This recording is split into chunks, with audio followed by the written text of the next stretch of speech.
Hey, it's Joshua Vergara from Android Authority. What's going on, everybody? And it's time for another dose of the week's top Android news. It's Android Authority Weekly.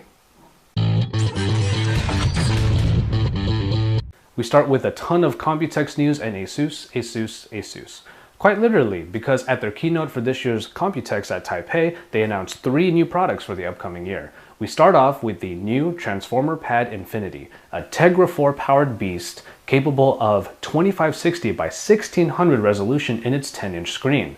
You'll be able to extend that resolution even further through the ability to output a 4K signal through the HDMI port on the device. 4K? That's like way more than 1080p. The second device announced by ASUS is a Transformer with a little bit of an identity crisis. The Transformer Book Trio is a tablet capable of running Android and Windows 8. I know, right?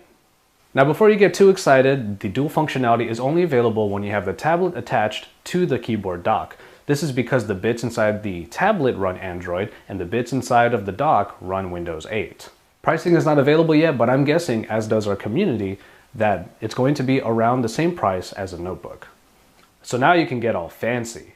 So will you be using Android or Windows today, sir? Yes. The last announcement we're covering from ASUS is of a new phone pad, and now it comes with a little friend. The tablet in the States and huge phone everywhere else is now getting a Note-like stylus. So now what you're getting is a Intel Atom dual-core processor, an 8-megapixel camera, front-facing speakers, and then of course that included stylus. More Computex news comes out of Intel's camp with their new Merrifield processor. We may start to see some variety from the ARMs and the Snapdragons of the Android world as Intel's presence grows. The next iteration is a lower-powered 22nm processor with a focus on battery life. The previous processor, Medfield, was already pretty beastly, so we're going to have to see what Merrifield can bring us. We don't yet know how many cores the 2014 slated processor has, but come on, you know us. We gotta have a lot of cores. Come on. Come on. And now we get into a lot of Samsung news. If you haven't been following the patent wars, and I know you're probably tired of it just like me, well, Samsung did get a big court win over Apple this week.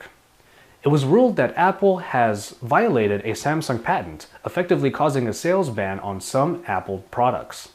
Now, before you ask, they aren't any current devices. Well, Apple has since vowed to appeal. Yeah, big surprise. But what is interesting is that Samsung is not making a peep about this win. Why? Well, maybe Samsung is too big of a company to boast about a small win like this. True to form, a debate sparked out in our comments, and you're welcome to join in on the conversation here on this video or at the written article at androidauthority.com. Let's get back to devices. Samsung stayed in the news this week with the announcement of a variation to the Galaxy S4. Following the trends of water resistance and dust proofing that we're seeing these days, the Galaxy S4 Active was announced, and it is a IP67 certified device that is dust proof and can be submerged in up to 1 meter of water for up to 30 minutes. Apparently it's supposed to handle anything from the most rugged mountain trails to the roughest rivers, which means it's perfect for kids. One of our commenters made the good point that though this is a ruggedized phone that we're seeing now, it's still a high-end device. Very fair point, it's not something that we see every day. Rest assured that we're going to get our hands on it the moment it gets out in the States, which is going to be sometime this summer, and we're going to test it out thoroughly. Yeah man, we're going to dunk it in water, we're probably going to drop it, and then for the dust proofing we're going to gather a bunch of dust and then, oh, that's disgusting. Speaking of the original Galaxy S4, it may not all be sunshine and rainbows like some people predicted. Samsung's flagship device may not achieve as high sales as was previously anticipated, as some analysts report. What resulted was a massive sell-off by some investors. Now we know that analysts can sometimes get things wrong, but what we do know is that Samsung pulled back on their 30 million unit projection for Q3 and said, maybe 20. What we also know is that Samsung sales in the States still remain very high and are remaining pretty steady. So the reports are somewhat conflicting. Have you gotten your S4 yet? Do you plan to? Let us know in the comments below. Okay, let's move on to something a little more cheery, like the NSA peeping in on your phone records. In a court order uncovered this week, it was found that the NSA wants every call every day of Verizon's telephony records, all of them.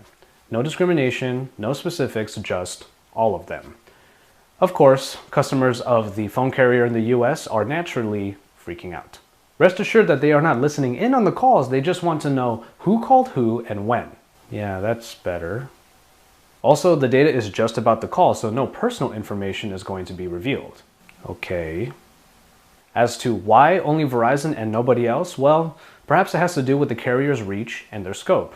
As to what will be done with the information, on the other hand, maybe the NSA is looking for anomalies. After all, the court order was issued shortly after the Boston Marathon bombings. If you're a customer of Verizon, or even if you're not, let us know what you think in the comments below or at the written article found at AndroidAuthority.com. And finally, we end on a piece of good news for all of you Sony fans out there.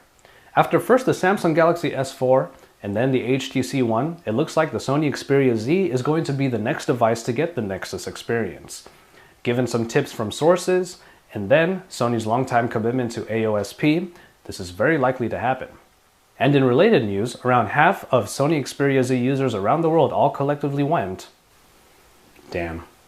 And then a final nugget of information suggests that Motorola will indeed be coming out with the Moto X. Only one though, as X doesn't seem to pertain to a line of phones, but rather one particular device. So the coming months look like they're going to get pretty exciting. Alright, that'll about do it for this edition of Android Authority Weekly. A written companion can be found in a link in the description below. While you're down there though, you might as well drop us a like, subscribe, and then remember to tune in. Join me next week at the same time and same place. AndroidAuthority.com, your source for all things Android.